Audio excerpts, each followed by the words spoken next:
Mermaid cake অনেক দিনের ইচ্ছা ছিল একটা এই মারমেড কেক বানাবো, মানে জলের কেকের ওপর একটা সুন্দর জল পড়ে থাকবে। তো দুঃখের বিষয় সেটা আমার ফন্টান দিয়ে করার খুবই ইচ্ছা ছিল, কিন্তু এটা এসছে স্টিকারের ওপর।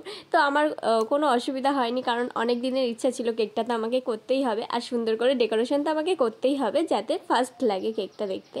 তো যাই হোক, কাস্টমারের কোনো ডিম্যান্ড ছিল না, বলেছিল তুমি তোমার মতো করে সুন্দর করে দিও, কারণ তার মেয়ের বার্থডে ছিল।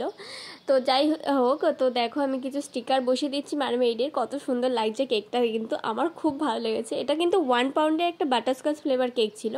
তো একে একে দেখো আমি স্টার ট্যাগ সব বসিয়ে দিয়েছি, আর কিছু একটু বাদাম আর বিস্কুট গুঁড়ো করে নিয়েছিলাম, সেগুলো আমি ওপর দিয়ে ছড়িয়ে দিচ্ছি। আর তার উপর কিছু পাল তো ছড়িয়ে দিতেই হবে, তা নইলে তো দেখতে ভালো লাগবে না।